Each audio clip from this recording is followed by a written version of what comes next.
सभी को प्रणाम।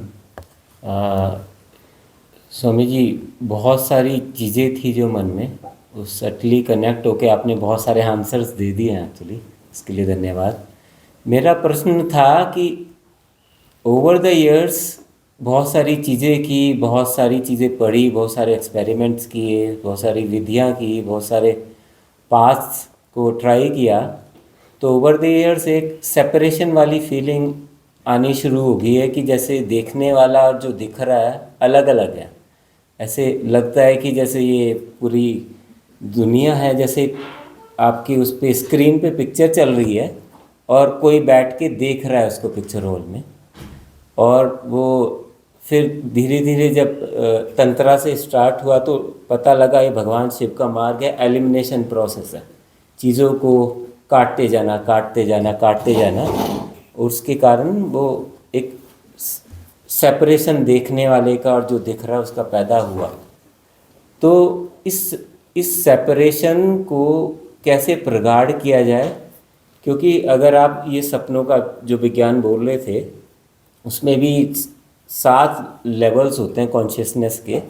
तुरियातीत, फिर ब्रह्म चेतना और फिर भगवत चेतना, ऐसे बोलते हैं वो लोग। मतलब कि कोई देख रहा है और वो सब कुछ देख रहा है, उसको पता लग रहा है कि वो सब कुछ देख रहा है, तो उसको वो नॉलेज हो जाती है कि हाँ, मैं ये सब नहीं हूँ, ये सब ऑब्जेक्ट हैं, मैं ऑब्जर्वर हूँ। और एक दिन वो ऑब्जर्वर भी चला जाता है। तो उसको कैसे प्रगाढ़ किया जाए, कौन सी वो विधियाँ हैं? क्योंकि जब आप ये सेपरेशन का लेवल बढ़ाते हो तो आप उन चीज़ों से हटते चले जाते हो, मतलब आप अल्टीमेट ज़ीरो लेवल की तरफ चले जाते हो। 2 विधियां हैं। एक है नेति नेति, जिसकी आप बात कर रहे हैं। नेति नेति, यह भी मैं नहीं हूँ, यह भी मैं नहीं हूँ, यह भी मैं नहीं हूँ। दूसरी विधि है वननेस, कि सब एक ही है, 2 हैं ही नहीं। और बहुत गहरे में जाकर के दोनों आपस में मिल जाती हैं, क्योंकि एक ही चीज़ को 2 ढंग से कहा जा रहा है। तो ऐसे भी अभी इस गोल्डन एरा में ऐसा भी है कि दोनों विधियों पर एक साथ काम हो सकता है। ये आज हम नई बात बोल रहे हैं, अनफोल्ड कर रहे हैं। ऐसा नहीं कि जिसका नेति नेति का मार्ग वो नेति नेति से ही पहुंचेगा, उसका कुछ वो नहीं है। ऐसे गोल्डन एरा में ऐसे बहुत सारे लोग जन्म चुके हैं जिनका विजडम, जिनका इंटेलिजेंस लेवल इतना हाई है, इतना प्योर है, इतना बेटर है कि वो साइमल्टेनियसली दोनों पे काम कर सकते हैं, नेति नेति पर भी और वननेस पर भी। तो जितना बड़ा पागलपन है ना, उतना बड़ा इंटेलिजेंस भी होता है। पागलपन बहुत बढ़ रहा है, एबनॉर्मलिटीज़ बहुत बढ़ रही हैं, सीजोफ्रेनिया, मेनिया, फोबिया, ये सब मेंटल डिसऑर्डर्स, ये जो इस बात के संकेत हैं कि इंटेलिजेंस बढ़ रहा है। इंटेलिजेंस बढ़ रहा है और इंटेलिजेंस की पात्रता नहीं बढ़ रही है।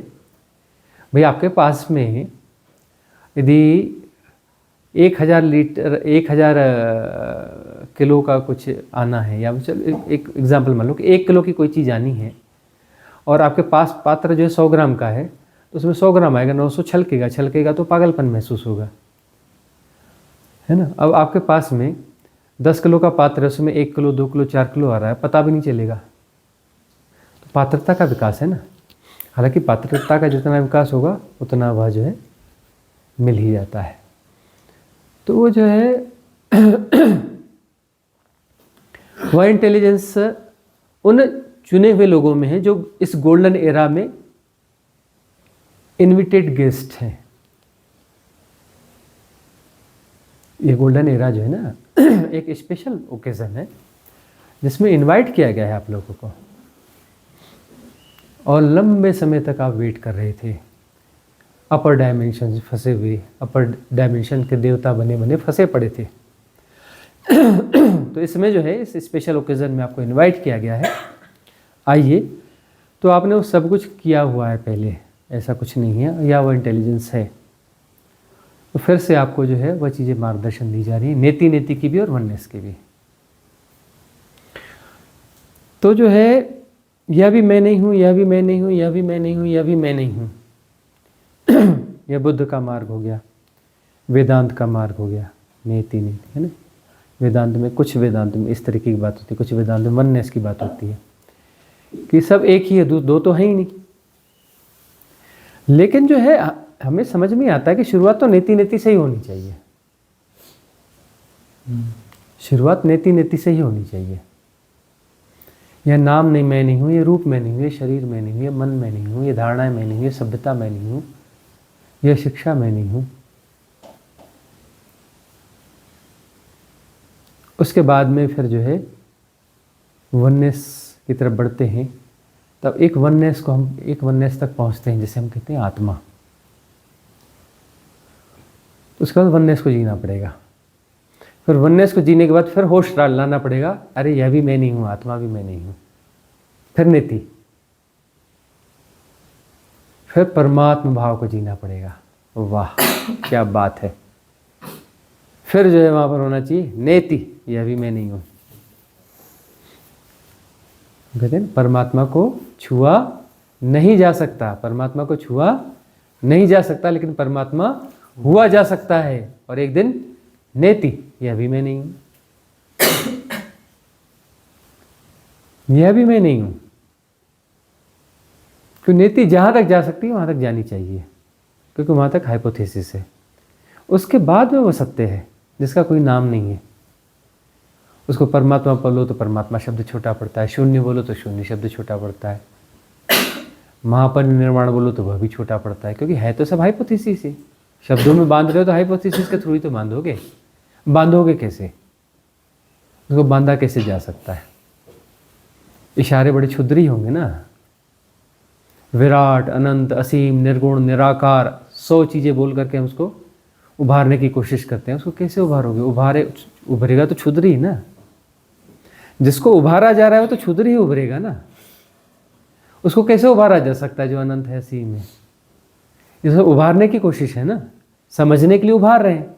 अरे दिखाओ दिखाओ दिखाओ, तभी तो हम समझेंगे। दिखाओ, अरे दिखाओ, ऐसे कहते हैं ना, फलान कोई चीज़ अरे ऐसी है वैसे, अरे दिखाओ तो सही, तब तो पता चले कैसी है, दिखाओ तो दिखा रहे। हाँ, निर्गुण है, निराकार है, बियॉन्ड टाइम एंड स्पेस, देश काल के बाहर, असीम, अनंत, यह ऐसा वैसा, यह वो उभारने की कोशिश कर रहे हैं। उभरेगा कौन? अंश उभरेगा ना, अंश ही तो उभरेगा ना। किसको जानोगे? जानना हो रहा है, किसी अंश को ही जानोगे ना। अब जानना हो रहा है और वो भी चला जाए, जिसको हो रहा है वह भी चला जाए, सबकी राम राम, तो सबकी राम राम के बाद ही तो परिपूर्णता होगी ना।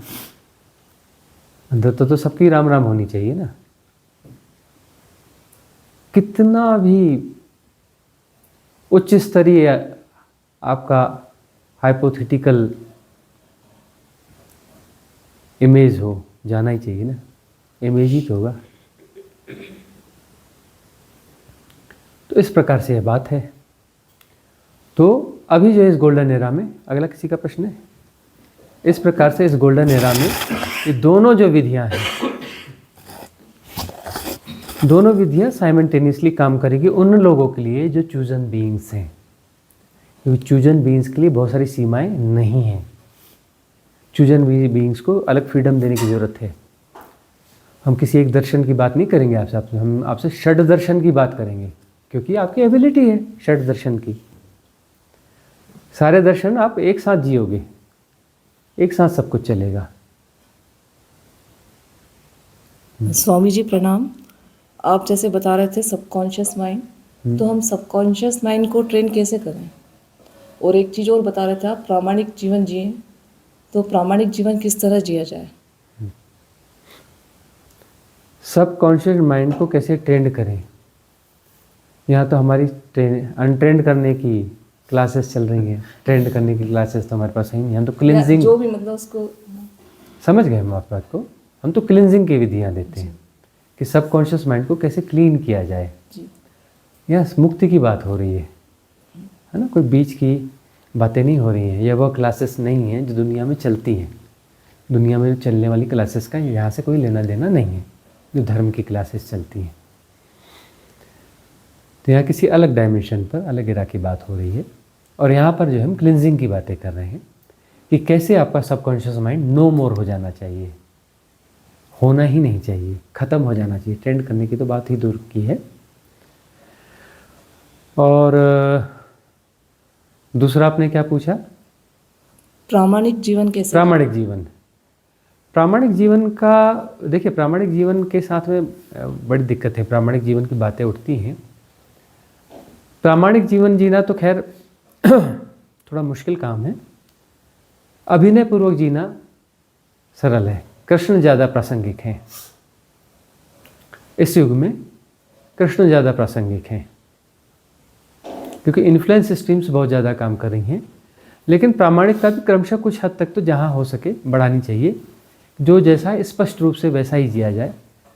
हिडन जो है, हिडन कुछ चीज़ें कम रखी जाए, छोटे तल पे ही सही, छोटे छोटे लेवल पे, क्योंकि वो वाली जो प्रैक्टिस है वो भी टूटनी चाहिए। कुछ बैलेंस तो होना चाहिए ना कहीं किसी न किसी तल पे थोड़ी थोड़ी प्रामाणिकता के साथ जीना चालू करें कि जो भीतर है वो बाहर हो।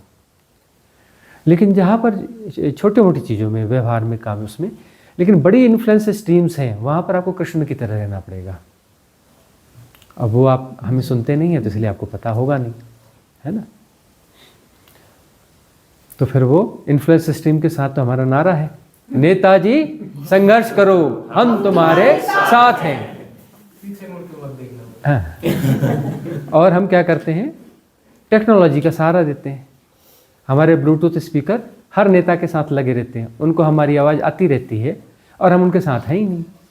हमारी तो अलग राह है, लेकिन नेताजी भ्रम में है कि हमारे साथ हैं, इनको डिस्टर्ब नहीं करना, ये हमारे संगी साथी हैं। सारे नेता हमारे साथ रहेंगे, चाहे वो धर्म के हों, चाहे वो, है ना, राजनीति के हों, चाहे फिर वो अर्थ जगत के हों या फिर समाज के हों। सारे नेता हमारे फेवर में रहेंगे। क्यों? क्योंकि हमारा ब्लूटूथ स्पीकर अपनी टेक्नोलॉजी के साथ वो काम कर रहा है। हम उनके अपोजिट जा रहे हैं और वहाँ से नारे लगाते जा रहे हैं, नेताजी संघर्ष करो, हम तुम्हारे साथ हैं। हम सारी इन्फ्लुएंस स्ट्रीम्स को कृष्ण भक्त होकर के छकाते रहेंगे, प्ले करते रहेंगे। और वह जो है इस एरा में इस तरीके से प्रामाणिकता कहाँ पर चाहिए, जो छोटे मोटे अपने व्यवहार हैं उसमें कोशिश करें कि उसमें प्रामाणिकता बढ़ाते जाएं, बढ़ाते जाएं, बढ़ाते जाएं। और जहाँ पर दिख रहा है राइट विजडम यही है कि ये छोटा मोटा ही मामला है, घर का ही सदस्य है, लेकिन इसको मैं प्रामाणिकता से जीऊँगा ना तो ये परेशान कर देगा, मेरी साधना में डिस्टर्ब कर देगा। मार गोली ब्रह्म में जीने दे, उसके साथ वैसी एक्टिंग कर ली। तो ये देखना पड़ेगा कि कहाँ एक्टिंग करनी है और कहाँ एक्टिंग नहीं करनी है, कहाँ प्रामाणिक होना है और कहाँ अभिनय पूर्वक होना है। तो अभिनय पूर्वक होकर भी आप एक्चुअली प्रामाणिक होते हैं, क्योंकि भीतर से जान रहे होते हैं कि ऐसा नहीं है, लेकिन करना पड़ रहा है। वहाँ बेहोशी में नहीं बह रहे हैं, बेहोशी में नहीं बह रहे हैं, होश के साथ अभिनय पूर्वक है कि ऐसे मजबूरी है यह, इस परिस्थिति की, इस व्यक्ति की, इस ज़ोंबीज़ के साथ में मजबूरी है। अब ज़ोंबीज़ को तो जो ज़ोंबीज़ है उसको कैसा क्या कर लोगे, ज़ोंबीज़ को ज़ोंबीज़ की तरह ट्रीट करो ना, ठीक है ना, उसको ज्ञानी की तरह क्यों ट्रीट कर रहे हो। तो इस प्रकार से हर चीज़ में, अब फ्यूज़न का युग है तो हर चीज़ में फ्यूज़न हो गया ना भाई, युग ही फ्यूज़न का है। तो हमारी इंटेलिजेंस है कि हम जो है साधना के सारे आयामों का प्रयोग करते चलेंगे, क्योंकि इस गोल्डन एरा को हमको मिस नहीं करना है। यही जन्म अंतिम जन्म, कोई आवागमन नहीं, भव सागर से पार। अगला प्रश्न किसका है? स्वामी जी नमस्कार। मुझे, जैसे आपने मीनिया का बोला था, तो मुझे मीनिया है और बाइपोलर डिसऑर्डर है। मैं समझ नहीं पा रहा कि मैं इसको एक्सेप्ट करूं या इससे निकलूं, या इतने विचार आते रहते हैं, कभी कभार ज़्यादा आते हैं, कभी ज़्यादा खुश हो जाता हूँ, कभी विचारों में एकदम अलग रहता हूँ, और किसी चीज़ को एकदम देखते रहता हूँ सीधे, एकदम मुझे कुछ समझ में नहीं आता कभी कभार ऐसे। इसके सीधे सॉल्यूशंस नहीं होते हैं, इसका सॉल्यूशन होता है साधना, है ना। साधना की विधियों का प्रयोग करना पड़ेगा और साधना से संबंधित कन्वर्सेशन सुनना पड़ेगा। अब साधना से संबंधित कन्वर्सेशन की बात आती है तो करोड़ों हाँ, हजारों हजारों पर एवरीडे पोस्ट हो रहे हैं, वो स्पिरिचुअल गार्बेज है। अब स्पिरिचुअल गार्बेज डालोगे तो प्रॉब्लम बढ़ेगी, घटेगी नहीं, है ना। तो धर्म के नाम पर तो उल्टा सीधा परोसा जा रहा है, उल्टी सीधी चीज़ें अपने भीतर डालोगे, उनका आहार करोगे तो समस्या और बढ़ेगी। तो टू द पॉइंट जो बातें हैं, ठीक धर्म की जो बातें हैं, वह यदि सुनोगे तो उससे जो है सारे डिसऑर्डर्स क्लियर हो जाते हैं।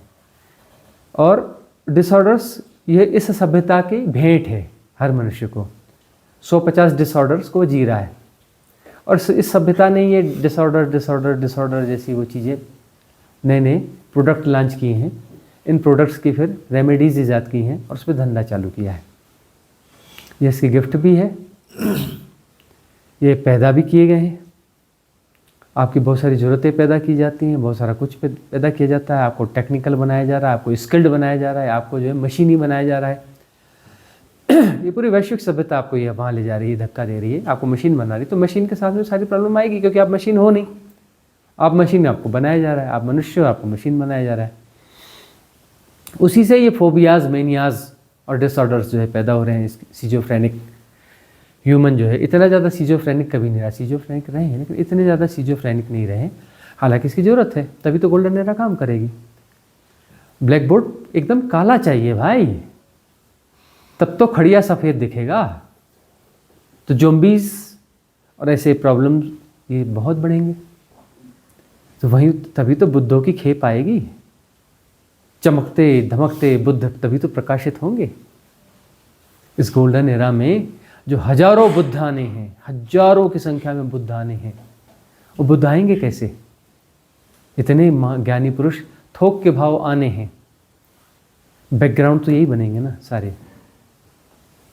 तो जिसको उस चीज़ से बाहर निकलना है उसे साधना में आना होगा, सही साधना में आना पड़ेगा और सही कन्वर्सेशन सुनने पड़ेंगे, क्योंकि स्पिरिचुअल गार्बेज बहुत परोसा जा रहा है। और वो जो है शानदार मेथड है ज़ॉम्बीज़ बनाने की। साधारण संसारी आदमी उतना बड़ा ज़ॉम्बी नहीं बनता जो स्पिरिचुअल गार्बेज से ज़ॉम्बी बनता है। जो ज़ॉम्बीज़ की इतनी भीड़ बन रही है ना, ये सारे ज़ॉम्बीज़ जो है स्पिरिचुअल गार्बेज से बन रहे हैं। उसमें स्पिरिचुअल गार्बेज का सबसे बड़ा रोल है। धर्म के नाम पर कुछ भी परोसा जा रहा है और वो उसे उसका आहार कर रहा है, वो ज़ॉम्बीज़ में कन्वर्ट हो रहा है, बेहोश हो रहा है। मैं सब जानता हूँ और जानता कुछ नहीं है, सबकॉन्शियस माइंड को जी रहा है। पहले यह था कि 90% सबकॉन्शियस माइंड, 10% कॉन्शियस माइंड, 10% चेतना, 90% अवचेतना। अब जो है अवचेतना जो है वो बढ़ के 92, 95, 96% हो रही, 97% हो रही, 98% हो रही। कंप्यूटर की तरह काम कर रहा है, डेटा यह वह फलाना ढिकाना, डिसऑर्डर्स को जी रहा है। ज़ॉम्बीज़ है।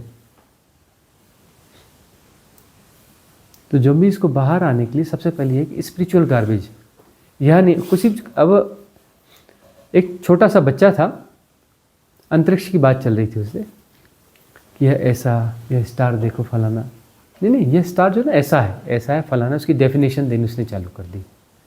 चांद की बात करो तो चांद की डेफिनेशन और उसके बारे में बताना चालू कर दिया। उसे सब पता है, क्योंकि इंसान है ही नहीं, वो तो रोबोट है, कंप्यूटर है। इंसान होता तो चंदा मामा बोलता और वाह करता, वो इंसान है ही नहीं। दिख रहा है इंसान के शरीर में, इंसान तो है ही नहीं होता। उसके पास सारे डेटाज हैं चंद्रमा के, चंद्रमा की संवेदना नहीं है। वो गांव का बच्चा ना चंदा मामा बोलता है, क्वालिटी है उस बंदे में, क्वालिटी है, उसको चंदा मामा दिखता है।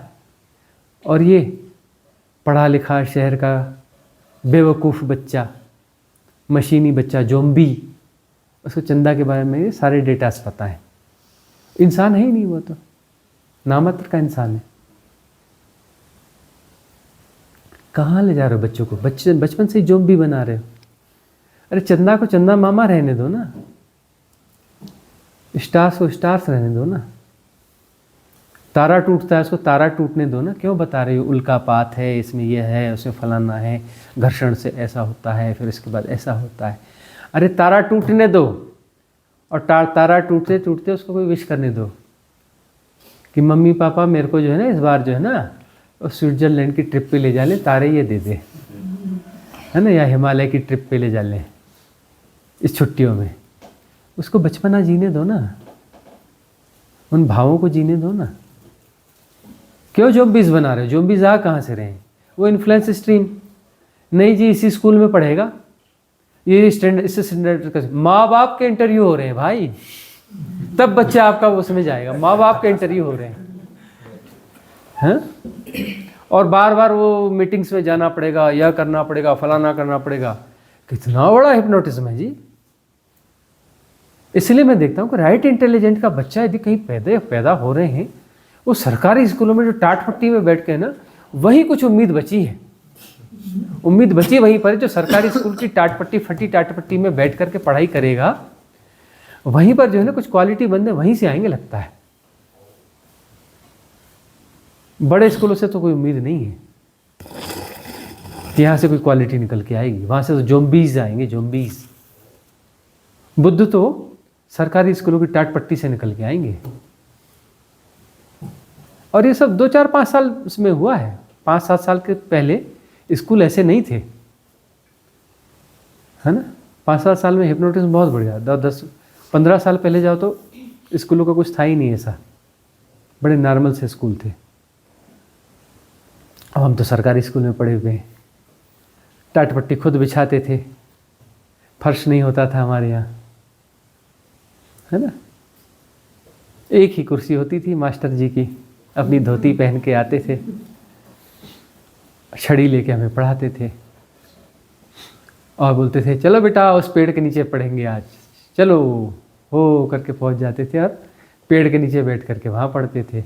यह क्लास वहाँ होगी, हम उनको फिर मस्का लगाते थे, नहीं कमरे के अंदर नहीं पढ़ेंगे, वो बड़ा वाला पेड़ है ना, बड़ी अच्छी छाँव है वहाँ की, वहाँ चलते हैं, वहाँ पढ़ेंगे।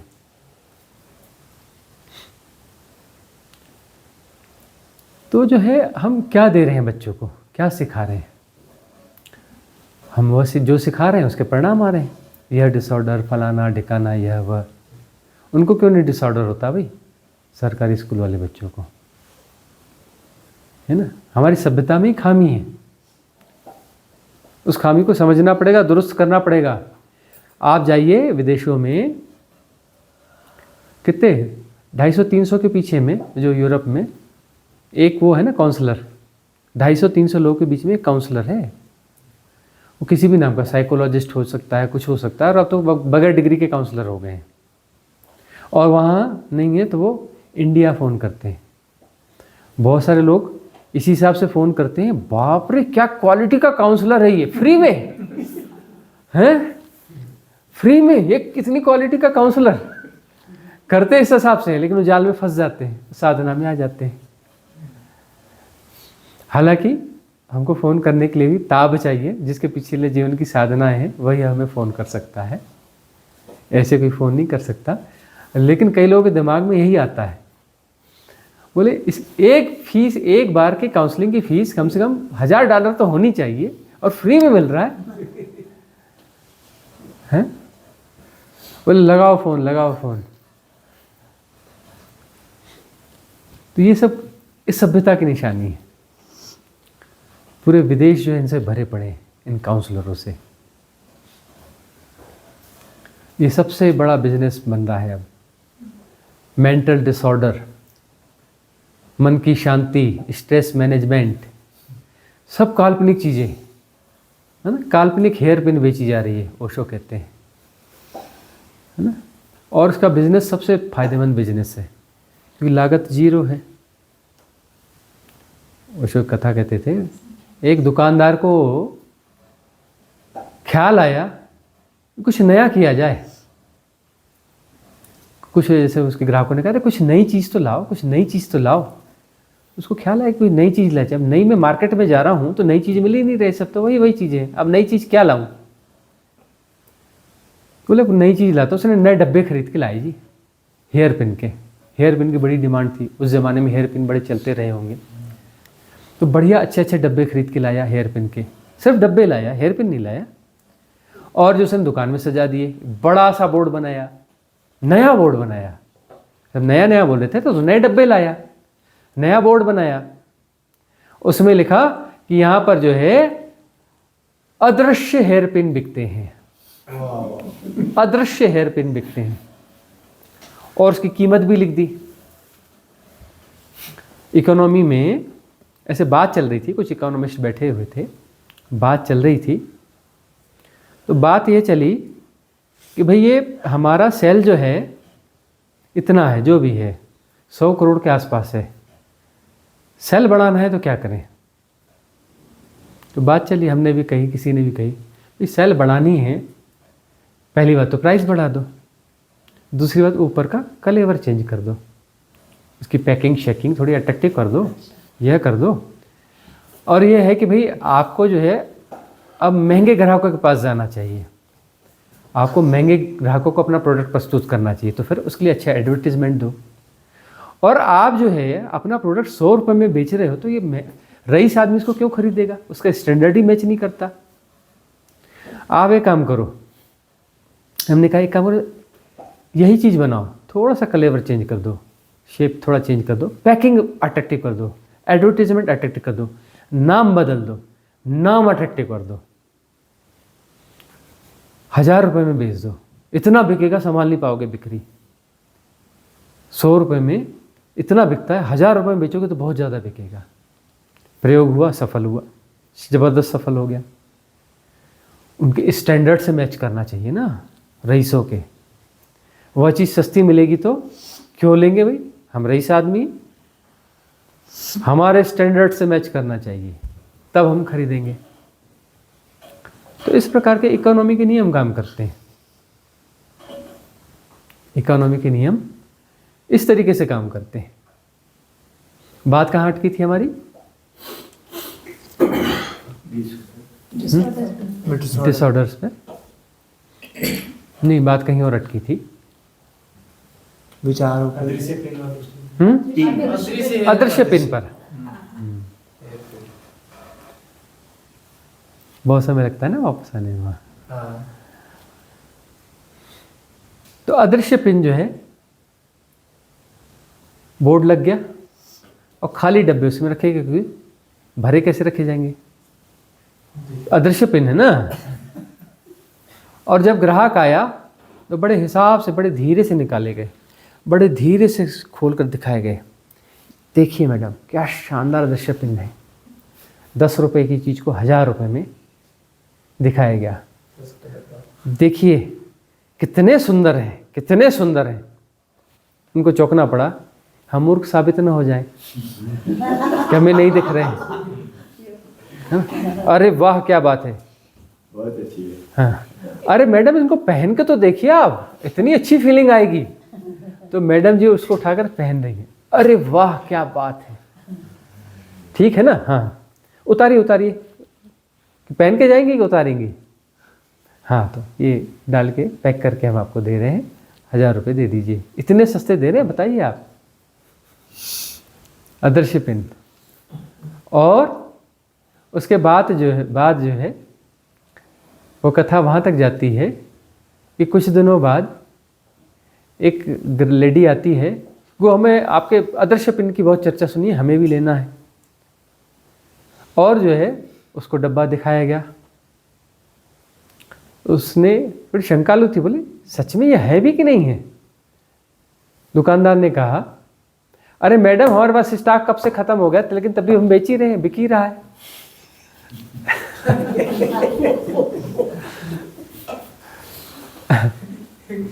तो इस प्रकार की कथाएं हैं, ये चित्र विचित्र कथाएं हैं।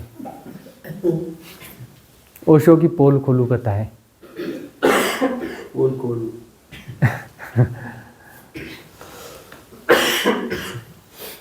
तो जो है इस प्रकार का यह सब चलता रहेगा।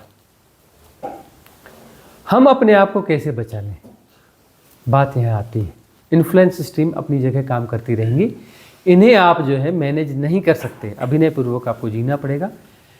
अब जो है ऐसे स्कूलों को ढूंढो जो कहते हैं जी सीधा साधा स्कूल है, आओ बच्चे को एडमिशन कराओ, एक गार्जियन आना चाहिए, डॉक्यूमेंट्स इतने लाना जो सरकारी मांगे जाते हैं, अलग से कोई डॉक्यूमेंट नहीं लगेगा, 10 से 15 मिनट में आपको फ्री कर देंगे, फिर आपको हम बुलाएंगे नहीं, कोई मीटिंग शीटिंग नहीं, कोई बुलाएंगे नहीं, आप अपने घर में रहना, बच्चे को टेस्ट करते रहना कि वो उसकी ग्रोथ क्या है,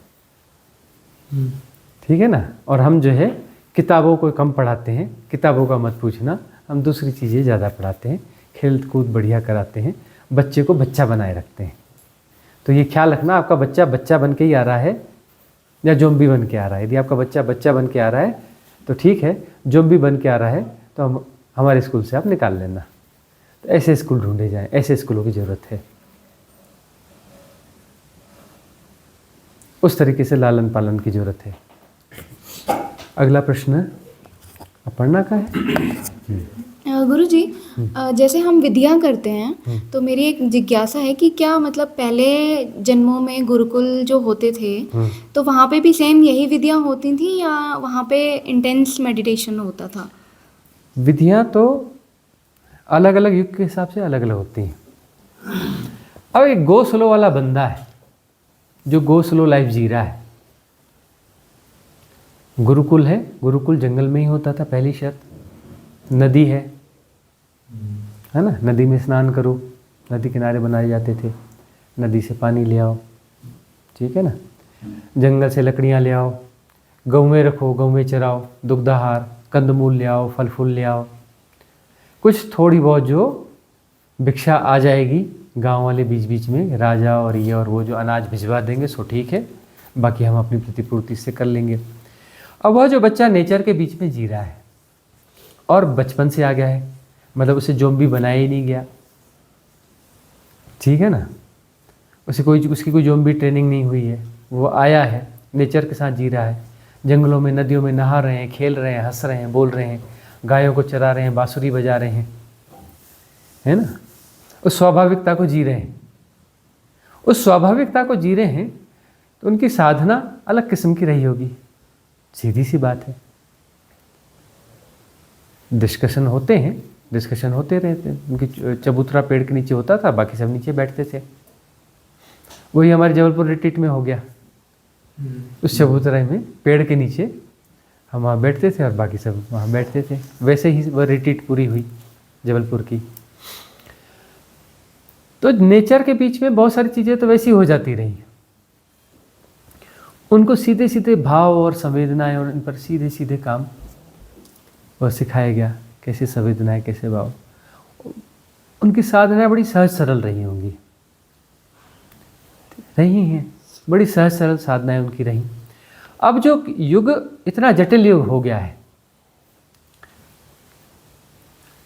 अब हम यहाँ पे पहाड़ों पे ऐसा कुछ ज़्यादा होता नहीं। हमने कहा कि हमारे साधक आने वाले हैं, तो लोगों ने समझा साधु आने वाले हैं। उन्होंने समझा हमारे सारे शिष्य जो है वो जो है भगवा पहनकर और ये पहनकर इस प्रकार के बहुत सारे साधु इकट्ठे हो जाएंगे यहाँ पर। हमने कहा साधु और साधक में फ़र्क होता है। साधक आ रहे हैं मतलब जो आपकी तरह ही संसार में हैं और कार्य व्यापार सब कुछ है उनका, और उसके अलावा वो जो है गृहस्थ भी हैं, सब कुछ है, वो लोग आ रहे हैं, लेकिन उनके जीवन में साधना है। साधु के जीवन में जो साधना होनी चाहिए वो साधना उनके जीवन में है। बहुत सारे साधु ऐसे हैं जो साधु हैं लेकिन उनके जीवन में साधना नहीं है। तो ये संसारी भी हैं और साधक भी हैं। तो थोड़ी बहुत लोगों को समझ में आई, तो ज़्यादा समझ में आई नहीं।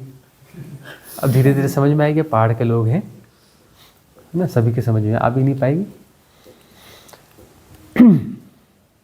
तो विधियाँ जो है सब अलग अलग होती हैं। अब बात आती है, गोरक्षनाथ ने इतनी विधियाँ दी, शिव जी ने इतनी विधियाँ दी, फिर गोरक्षनाथ ने इतनी विधियाँ दी, उन विधियों का प्रयोग नहीं होता है। अलग अलग विधियाँ देते गए, क्रिया योग हुआ, यह हुआ।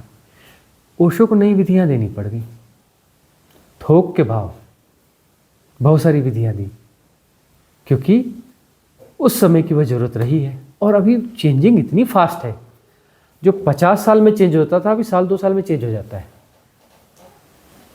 गो स्लो लाइफ नहीं है ना, एकदम फास्ट चेंज हो रहा है। 50 साल में जो चेंज होता रहा है दुनिया में, वो साल 2 साल में उतना चेंज हो जाता है। ओशो ने विधियाँ दी, उसके बाद हमको नई विधियाँ फिर क्यों देनी पड़ी थी? ओशो की विधियाँ काफ़ी नहीं थी क्या? फुल्ली साइंटिफिक विधियाँ,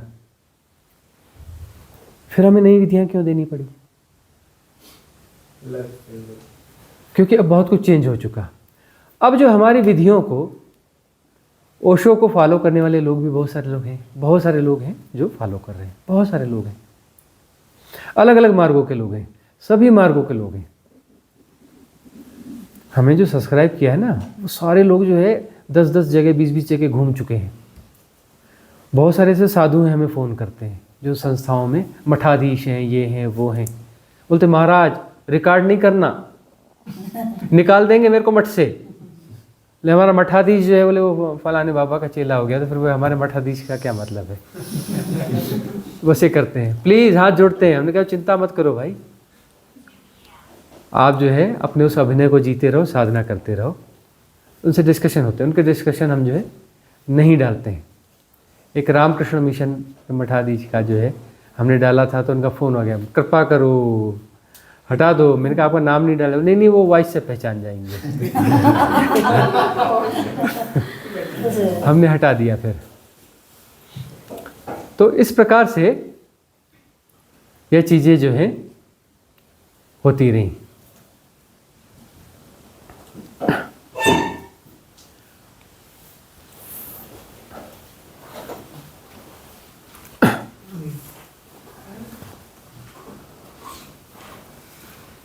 बड़ी जागरूकता की जरूरत है, क्योंकि हम किसी ऐसी धारणा से न फंस जाएं। हम किसी ऐसी धारणा से न फंस जाएं कि यही विधि सही है, यही वैसा है, इससे बाहर नहीं जाना है। तो फिर हम जो फिर कहीं अटक जाते हैं। अटकना नहीं है, अटक अटक के कहाँ कहाँ नहीं अटके हो, कहाँ कहाँ नहीं भटके हो और कहाँ कहाँ नहीं अटके हो।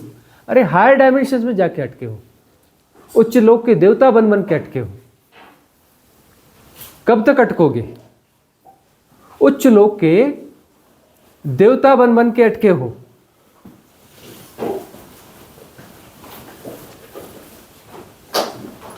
और कितना अटकना है? कब तक अटकोगे? तो किसी भी ऐसी धारणा को जीना नहीं है, उसके साथ फंसना नहीं है। कोई भी विधि किसी सद्गुरु ने कभी दी होगी, तो आज हम उसमें कुछ विधियों को रिकॉग्नाइज करेंगे। उनकी कुछ विधियां हैं, उनका हम सपोर्ट करते हैं। क्यों सपोर्ट करते हैं? कि वह विज्ञान अभी भी काम कर रहा है, वह टेक्निक अभी भी काम कर रही है, अभी भी इफेक्टिव है। इफेक्टिव है तो हम उसका सपोर्ट कर रहे हैं। यदि वह इफेक्टिव नहीं है तो हम उसका सपोर्ट नहीं कर रहे हैं। इसका मतलब यह नहीं कि हम उस गुरु के खिलाफ, सदगुरु के खिलाफ हो गए। हम जो है पुराने कुछ सदगुरुओं की देशना को कहीं जगह काट भी देते हैं। क्या वो गलत थी? बिल्कुल सही थी अपने समय पर। आज के समय पर जो है अब उसमें किसी चेंजेस की जरूरत है तो चेंजेस दे रहे हैं, क्योंकि वहीं आपका अटकाव हो जाएगा। आप लोग कौन हो? हमारे पास जो आ रहा है वह कौन है? वह वही है जो उच्च लोक का देवता था, और इस गोल्डन एरा में उसको जन्म लेने का अवसर मिला। बहुत लंबे समय के बाद में, बहुत लंबी प्रतीक्षा के बाद में उसे जन्म लेने का अवसर मिला है। तो उसे जो है यह अवेयरनेस रखनी पड़ेगी, क्योंकि माया महाठगिनी। उच्च लोक के देवता का मतलब यह है कि एक रत्ती राई बस चूक करी है, ज्यादा चूक नहीं करी है। छोटी मोटी चूक के कारण पूरा मुक्ति का अवसर गंवा दिया है। और माया ठगिनी नहीं है, महाठगिनी है। बस रत्ती राई चूक करवाएगी, और रत्ती राई की चूक में फिर जाके उच्च लोक के देवता बन के फंस जाओ। वहाँ का टाइम फैक्टर ये अलग है। यहाँ के हिसाब से बोले लाखों साल पड़े रहो, हजारों साल पड़े रहो, सैकड़ों साल पड़े रहो, वहाँ का टाइम फैक्टर ही अलग है। ये टाइम जोन है ही नहीं वहाँ पे। फिर वहाँ फंसे रहोगे उस टाइम जोन को में, फिर वहाँ से यहाँ आओगे, फिर किसी गोल्डन एरा की तलाश होगी, फिर किसी नई गोल्डन एरा की प्रतीक्षा होगी। ये गोल्डन एरा बार बार लौट के नहीं आती है, ख्याल रखना। आसानी से लौट के नहीं आती है गोल्डन एरा।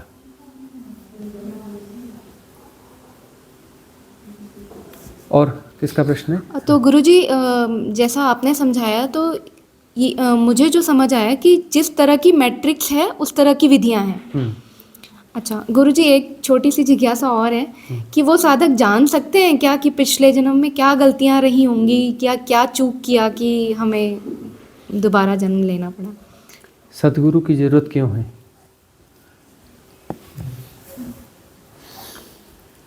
वह वही बता रहा है कि कहाँ गलतियां किए थे। वह जानना है तो हमने विधि दी है, जाति स्मरण की, जाओ पिछले जन्मों को याद कर लो। विधि तो हम दे चुके हैं ना, जिसको भी पिछले जन्मों की स्मृतियों में जानना है, जाति स्मरण की विधि हम दे चुके हैं। वह जाए और पिछले जन्मों की स्मृति और क्या क्या सावधानियां बरतनी हो, सावधानियां सब हमने बता दी हैं। तो जाएं और पिछले जन्मों की स्मृतियों में जाएं। और इंटेंस करना है हम बता देंगे, एक साथ 150 200 जन्म एक साथ 200 जन्म की स्मृतियां आएंगी, है ना। उतना लंबा क्यों भोगना है? उसके साथ पूरा गार्बेज आएगा, पूरे डेटाज उतरेंगे। उस गार्बेज को कैसे मैनेज करोगे, उसको सेटल कैसे करोगे, है ना। तो हम वही काम कर रहे हैं कि कहाँ अटके हो, उस पिन पॉइंट पे हम वही चोट मार रहे हैं। हमारे सारे कन्वर्सेशन तो उसी ब्लॉकेज को क्लियर करने के लिए ही है ना। और विधियां भी दे रहे हैं, क्लिनजिंग की विधियां दे रहे हैं, क्लीन कर रही हैं। और जो नहीं हो पाता, सत्संग का क्या मतलब है भाई? वर्चुअल में भी तो काम चल ही रहा है ना। लोग हमें कितने सुन रहे हैं, हजारों की संख्या में सुन रहे हैं, विधियों को कर रहे हैं, कन्वर्सेशन बाई फोन भी कर रहे हैं। फिर सत्संग की क्या जरूरत है?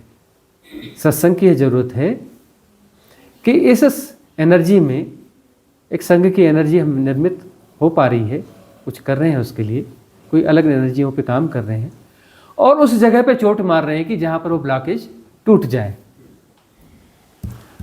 अभी अगली जैसे रिट्रीट्स होंगी, अगली रिट्रीट्स खतरनाक रिट्रीट्स होंगी। कैसी होंगी? अगली रिट्रीट्स खतरनाक रिट्रीट्स होंगी, है ना। झेन रिट्रीट्स होंगी।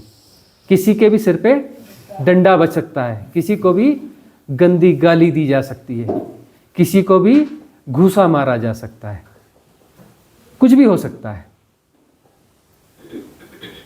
वो होंगी। झटके से बाहर निकालना है, अवसर नहीं है, अवसर है नहीं। कब शरीर, गारंटी है कल शरीर रहेगा? है? अगले पल की गारंटी नहीं है। झेन का मतलब है कि चूंकि अगले पल की गारंटी नहीं है, इसीलिए जल्दी निपटाओ। उल्टा सीधा कुछ भी करो, जल्दी निपटाओ। हम अब जंगलों में रहा करते थे, हम खुद के ऊपर ही जैन प्रैक्टिस किया करते थे। कोई था ही नहीं, वर्चुअली उसका जमाना ही नहीं था, ये सब हुआ ही नहीं करते थे। दूरदर्शन भर आता था, वो भी दिन भर नहीं चलता था, है ना, बंद हो जाता था।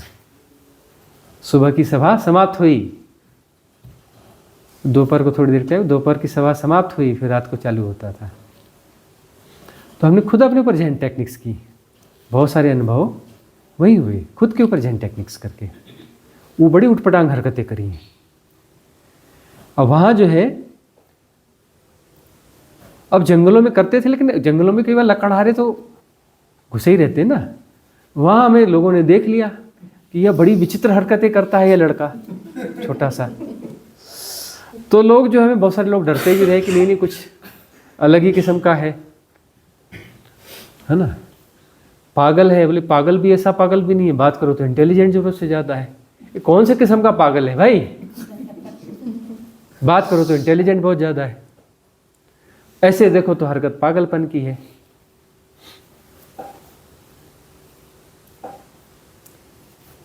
तो जो है अगले पल का भरोसा नहीं है, इसलिए झेन को वापस जिंदा होना पड़ेगा। इस एरा की जरूरत है झेन। झेन जापान में मर गया है। जापान में झेन ढूंढोगे नहीं मिलेगा। झेन शब्द मिलेगा, झेन आश्रम मिलेंगे, झेन किताबें मिलेंगी, झेन नहीं मिलेगा। झेन कहीं नहीं है अभी।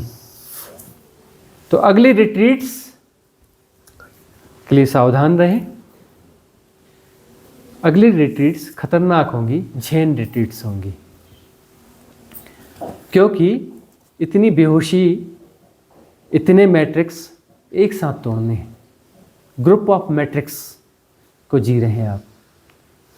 कितने किस्म की इन्फ्लुएंस स्ट्रीम्स हैं और कितने किस्म के पुराने मैट्रिक्स हैं, अपडेट हो रहे हैं। इन्फ्लुएंस स्ट्रीम्स रोज नया एक मैट्रिक्स क्रिएट कर रही हैं, एवरीडे नया मैट्रिक्स क्रिएट कर रही हैं, चाहे वो राजनीति की इन्फ्लुएंस स्ट्रीम हो, चाहे धर्म की हो, चाहे धन की हो, समाज की हो।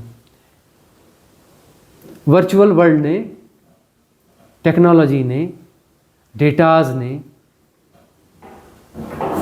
इन कंपनियों ने जो इंटरनेट से संबंधित हैं, सूचना और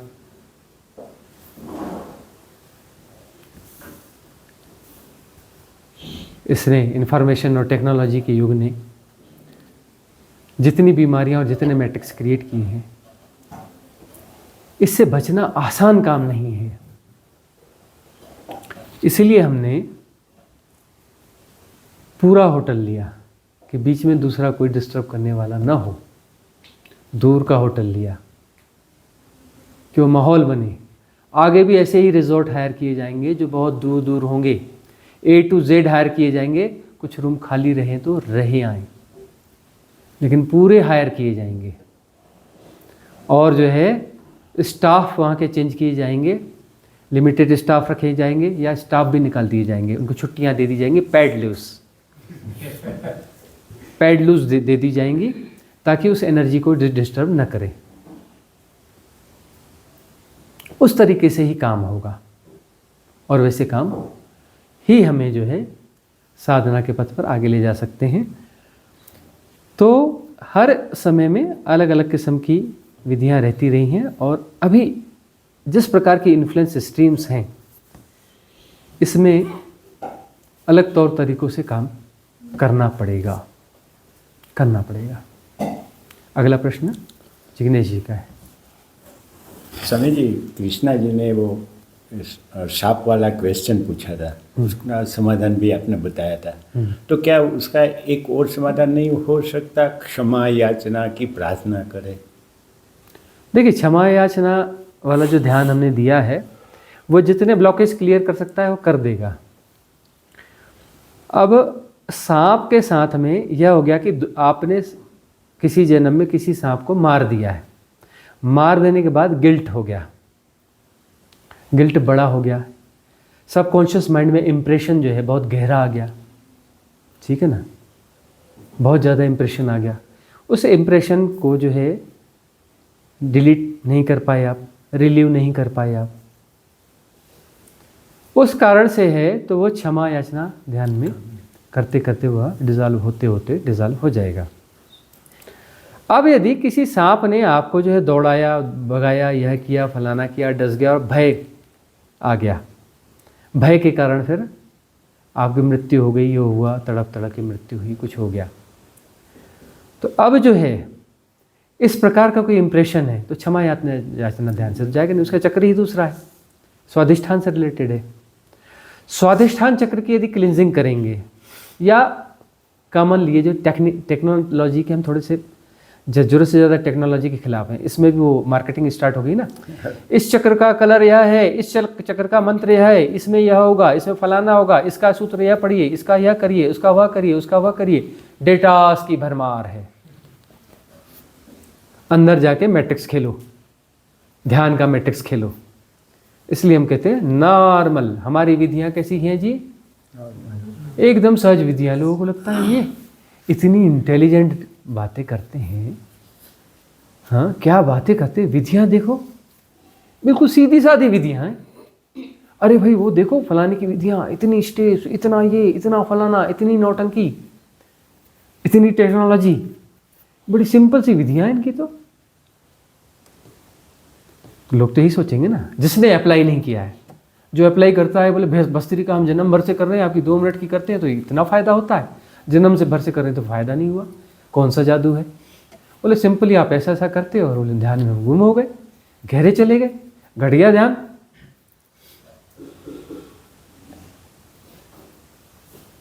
तो जो है हम डेटास और इसके खिलाफ काम कर रहे हैं तो अलग टेक्निक से काम करेंगे। इसलिए जो है ओशो की ध्यान विधियों को करने के बाद उन साधकों में जो सिलेक्टेड होंगे, सभी नहीं, उनको भी हमारी ध्यान विधियों की जरूरत पड़ेगी। उन विधियों ने उनको फ़ायदा कर दिया, कुछ ऊंचाई दे दी, लेकिन अब जो है नए मैट्रिक्स भी आ गए और उससे रिलेटेड भी कुछ हो गया, उसका एडिक्शन भी हो गया, उन विधियों का भी एडिक्शन हो गया। क्रिया योग वाले हैं, विपश्यना वाले हैं, उनको भी हमारी विधियों की जरूरत पड़ेगी, आना पड़ेगा। पुराने क्रिया योगी हैं, उनको हमारी विधियों को अडॉप्ट करना पड़ेगा। विपश्यना के पुराने साधक हैं, आना पड़ेगा, आ गए। कितने पुराने साधक आ गए, आना पड़ेगा हमारे पास। सबको भटक के गहरे साधकों को, भीड़ नहीं आएगी हमारे पास। हाई उच्च स्तर के, हाई क्वालिटी के साधक, बहुत ऊंचाई वाले साधक, महान साधक, अच्छे साधक, वही हमारे पास आएंगे।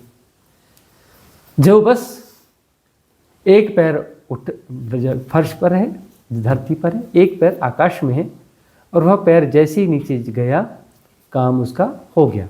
अंतिम कदम जिसका बाकी है वही हमारे पास आएगा, वही हमसे रेजोनेंस फील कर पाएगा, वही हमें समझ पाएगा, दूसरा कोई हमें समझ नहीं पाएगा। स्वामी, ज़्यादा से ज़्यादा लोगों को सांप का डर क्यों होता है, या तो सांप के सपने क्यों ज़्यादा आते हैं? बहुत से लोग सांप। अब देखो ना, आप ये बात बताओ कि जो है अंग्रेज जब भारत में आए तो यूरोप में क्या प्रसिद्धि थी भारत की? बोले सांपों का देश, सांपों का देश, साधुओं का। सांपों का देश, साधुओं और सांपों का देश। तो सांपों का देश मतलब यहाँ सांप जरूरत से ज़्यादा थे। अभी भी गाँव में आप जाएंगे तो खूब सारे आपको सांप मिलेंगे, तरह तरह की वैरायटी मिलेगी। आज भी भारत में बहुत सांप पाए जाते हैं। हम जिस जगह पे बैठे हैं उसको नागलोक कहते हैं, है ना। तो सांप जो है यहाँ पहले बहुत ज़्यादा पाए जाते रहे, और उस समय में, उस एरा में, उस समय में आपके बहुत सारे जन्म हुए हैं, और मारे गए। सांपों के साथ में आपको जीना पड़ता रहा है, तो सांपों के साथ आपका अनुभव बहुत ज़्यादा है। अब हम बचपन में सोया करते थे तो मिट्टी का मकान था, अच्छी मोटी दीवारें, बड़ी बड़ी दीवारें, और बहुत बड़ा घर था, 60-70 कमरे थे।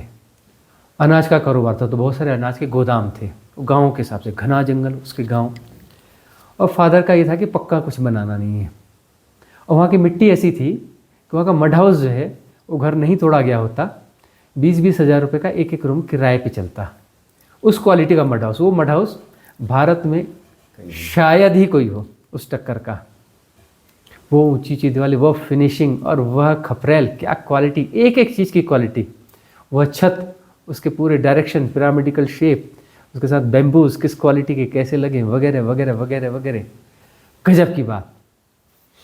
लेकिन वहाँ पर जो है चूहे होते थे अनाज के कारोबार के कारण, और चूहे जो होते थे तो चूहों के पीछे सांप। अब सांप होते थे तो हम उनके बीच में जिए हैं। अब जो हम सोए हुए हैं रजाई ओढ़ करके, अब वहाँ हमें लग रहा है कि बार बार जो है सांप ऊपर जो है रजाई के ऊपर में कुछ कुछ कर रहा है, तो हम क्या करते थे, पैर उठाया, झटके से ऐसा मारा कि सांप नीचे गिर जाए, आराम से सो गए।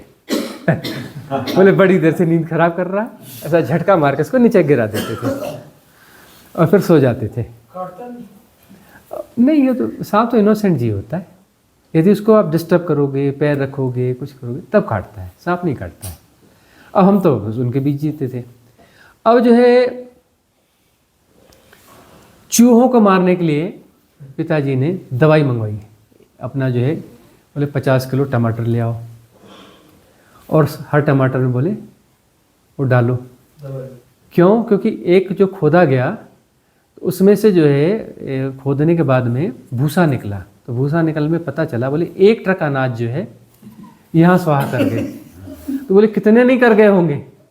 फिर उसको रिफ़िल कराने का खर्चा, इतने बड़े बड़े होल, ज़बरदस्त खर्चे उसको रिफ़िल कराने के। बोले वो तो ज़बरदस्त मामला हो रहा है, क्या अगर बोले 1 टुकना टमाटर रखवा दो। रखवाए गए, वो चूहे निकल के भागे खेतों में, हजारों की संख्या में, और हजारों की संख्या में, सैकड़ों की संख्या में सांप भी भागे। उतने सांप भी वहाँ रह रहे थे।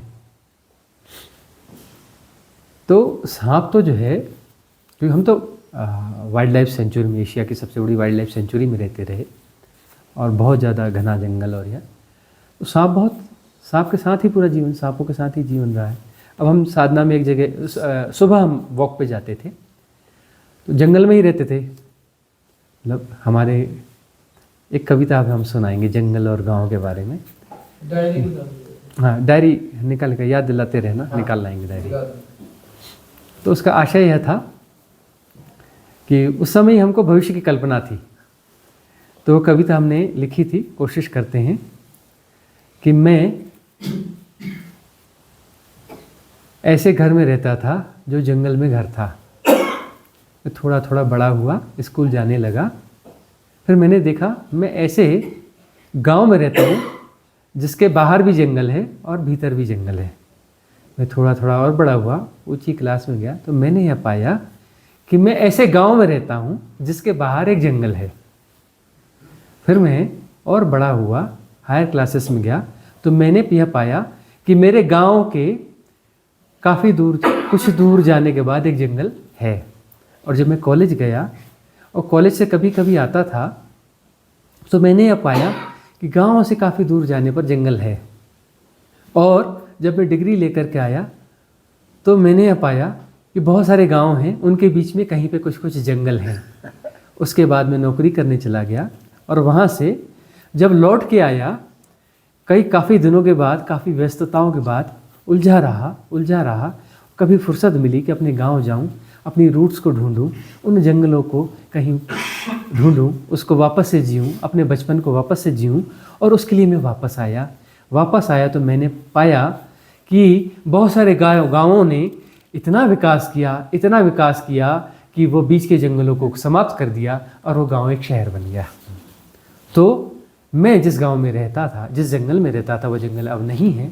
जिस गांव में रहता था वो गांव नहीं है, और न उस गांव के में कोई जंगल है, न उस शहर में जंगल है, न उस शहर के आसपास कोई जंगल है, न उस शहर से दूर कोई जंगल है।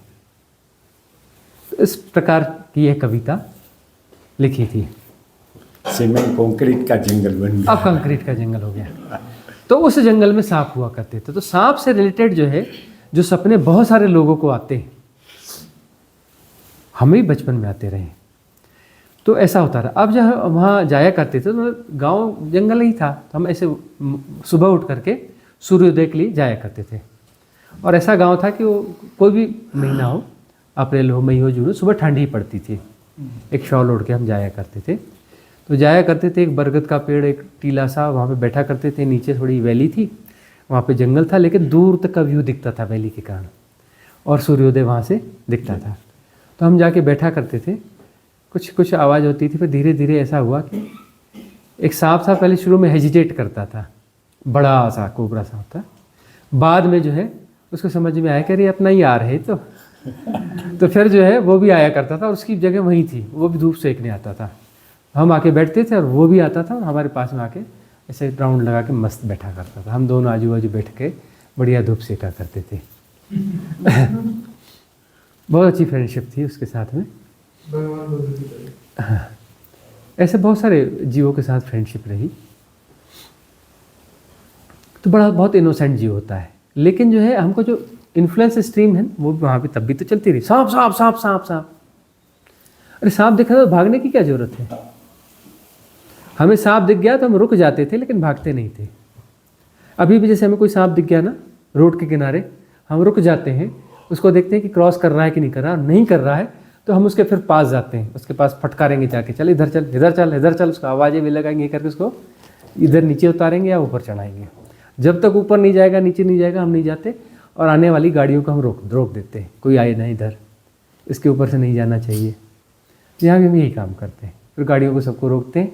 उसको जब तक उसको नीचे नहीं ले जाएंगे, या तो ऊपर चल या नीचे चल, उसको हेल्प करते हैं डिसीजन लेने में, इधर जाना है कि इधर जाना, जल्दी डिसीजन ले, निकल। और जब वो निकल जाता है तब फिर हम निकल जाते हैं, ताकि हमें पता है कि अब कुचलेगा नहीं है। तो उससे रिलेटेड जो है सारी चीज़ें चलती रहती हैं। कोई और प्रश्न है? स्वामी जी, एक सपने के विषय में अभी बहुत चल रहा है, ल्यूसिड ड्रीमिंग। क्या ल्यूसिड ड्रीमिंग? तो क्या बोलते हैं, किसको समझाओ? ल्यूसिड ड्रीमिंग में कौन अच्छा समझाएगा?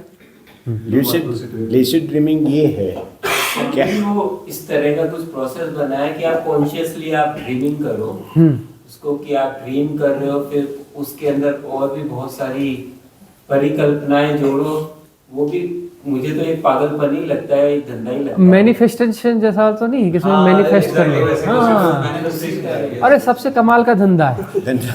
हाँ, आजकल ये बिजनेस है ना, आने वाली इंडस्ट्री जो है ना, सबसे बड़ी इंडस्ट्री यही होने वाली है, मैनिफेस्टेशन। ये हमें समझ में आया। भविष्य की सबसे बड़ी इंडस्ट्री मैनिफेस्टेशन। मैनिफेस्ट करो। नाम भी बहुत अच्छा, हाँ? नाम भी बहुत। हाँ वही, हम एक आध बार किसी ने कहा भाई ये क्या, कौन सा शब्द है भाई, ये है क्या? अब हम तो यूट्यूब देखते नहीं, हम तो कुछ पढ़ते नहीं, कुछ सुनते नहीं, टीवी नहीं देखते, अखबार नहीं पढ़ते, तो हमें पता कैसे चले? कुछ टीवी देखते, अखबार पढ़ते, कुछ गूगल सर्च करते, कुछ यूट्यूब देखते तो पता चलता है। हम तो इस चक्कर में रहते नहीं। उसमें ऐसा ये लोग, वही हम सोच रहे थे कि किसी से पूछेंगे कि ये नया शब्द है, ये है क्या? इसमें ये लोग ऐसा कहते हैं कि आप जो ड्रीम देखते हैं मोस्टली आपको डर का, हाँ। कि आप तो आप अवेयर रहेंगे और एकदम जागरूक हो गए। तो ल्यूसिड ड्रीमिंग मीन्स के ये ड्रीम को आप अपने हिसाब से मोड दे सकते हो। अच्छा, उसे अपने ड्रीम- हिसाब से मोड दे के ये ड्रीम को समाप्त कर सकते अच्छा, वो सपना अपडेट कर लो और दूसरा सपना देखो। जीना सपने में ही है। मीन्स के अच्छा, अपने से अच्छे सपने में जियो, अच्छे सपने मैनिफेस्ट करो और अच्छे सपने में जियो तो उसमें खुश रहोगे, जीवन में स्ट्रेस कम हो मीन्स जाएगा। के एक ब्रांड ही है। हाँ, सपनों को जो है, सपना या संसार, सपना ही रहेगा संसार, लेकिन अपने मन का संसार बना लो, अपने मन का संसार बना लो, अपने ढंग से सब जो है उसको सजा लो। सपनों को सजाने वाला टेक्निक, लूसीड ड्रीमिंग यानी सपनों को सजाने वाली टेक्निक। एक ब्रांड बन built your dreams, built your dreams, क्या है? Built your dreams, customized dreams. हाँ, बिल्ट योर कस्टमाइज्ड ड्रीम्स। नहीं, और भी अच्छा हो सकता है एज पर भाई। वो इंडस्ट्री वाले आने वाले, उनको हेल्प करो यार। हाँ, नहीं, built your dreams as per your choice. As a paradise, built your dreams as a paradise. दो चार नाम देने पड़ेंगे ना, इंडस्ट्री आने वाली है, उनको हेल्प नहीं करोगे? इतने लोगों को रोजगार मिलेगा, सरकार हमको अवार्ड दे देगी कि आपने इतने लोगों को रोजगार देने में हेल्प करी, पद्म विभूषण दो, पद्म भूषण दो, विभूषण दो, कुछ ना कुछ तो मिलेगा ना। हाँ, हाँ, स्वामी जी तो इतनी बड़ी इंडस्ट्री आने वाली है तो इसको हम प्रमोट नहीं करेंगे? हाँ, पर स्वामी जी ये काम करता है, जो लोग बेवकूफ बना रहे हैं वो तो मैनिफेस्ट कर रहे हैं ना, ये लोग ही गरीब हो रहे हैं ना। बस बस बस बस, उनके लिए तो काम कर रहे हैं। उनके लिए तो काम कर रहा है, रोजगार तो जनरेट हो रहे हैं ना। और रोजगार जनरेट का मतलब है कि बहुतों की जेब खाली कराओगे। जेब खाली कराने की कला, भाई वर्चुअल जो ये है ना, इसमें जेब खाली कराने की कला आनी चाहिए। हाँ, ये इसमें जो ये लूसिड ड्रीमिंग, मैनिफेस्टेशन और ये नंबर गेम, न्यूमरोलॉजी वाला भी इक्वल लेवल में आगे बढ़ रहा है। मतलब हाँ, सब एक ही लेवल में। अब जो है देखो, वर्चुअल वर्ल्ड आया है, ये जो मीडिया और ये सब वर्चुअल वर्ल्ड है ना, वर्चुअल वर्ल्ड आया है तो बहुत सारी चीज़ें वर्चुअली चलेंगी, अब वर्चुअली बेची जाएंगी। अदृश्य हेयर पिन की कहानी जो ओशो ने कही, ऐसे नहीं कही होगी।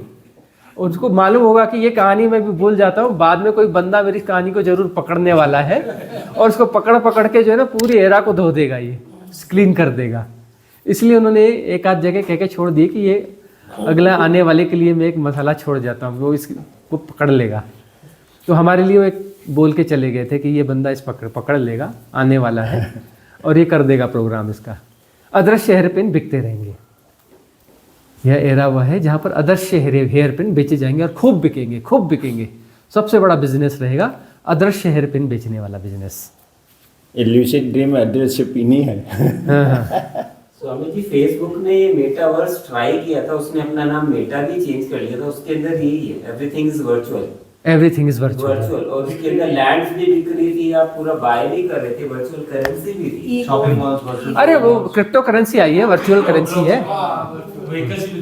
अरे भाई एक बात बताओ, वह भी वर्चुअल करेंसी है जो फिर कागजों में आती रही, फिर उसको जो है ये कर दिया गया, इसमें मोबाइल और से बटन से जोड़ दिया गया, तो वह भी और ज्यादा वर्चुअल हो गई।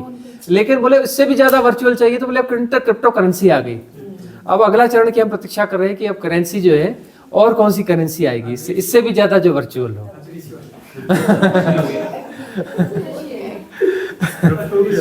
ये ज़ेन का जो आपने बताया ना, शॉक ट्रीटमेंट वाला, हाँ, ये भी मैं देखा हूँ मलेशिया में और कुछ सिंगापुर में, कुछ देशों में बुलाते हैं 5 स्टार होटल में एक मॉन्क को, वो झाड़ू से मारते थे।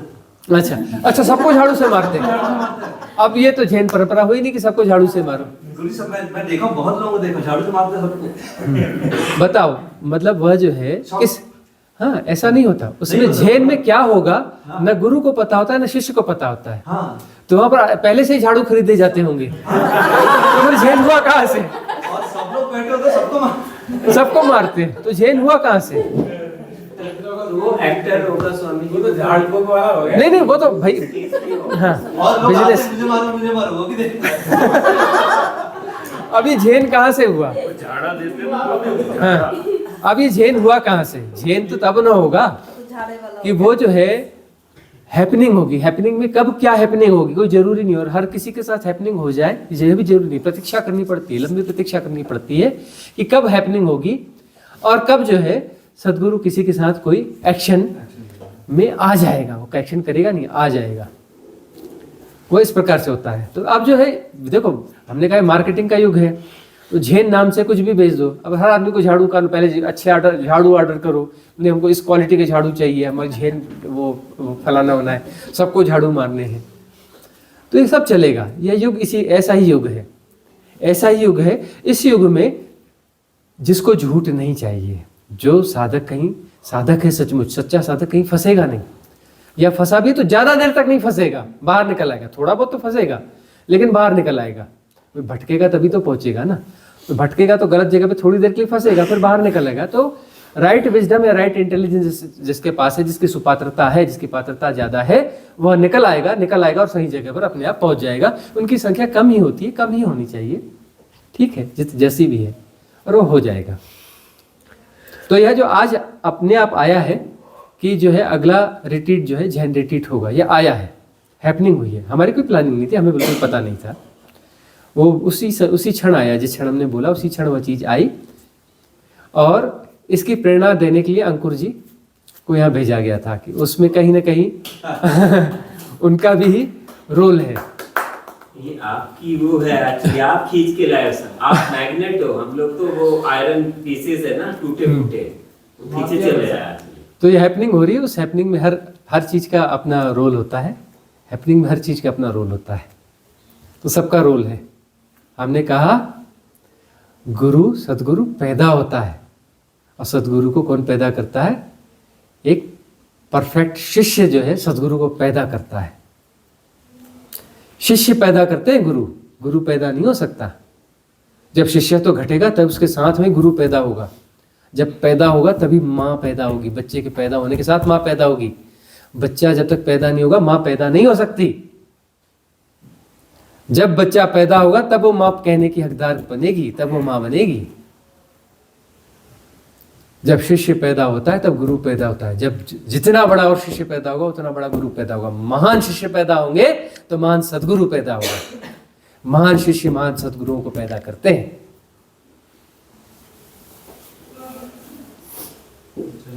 तो अब जो है यह सभाएं समाप्त की जाती है।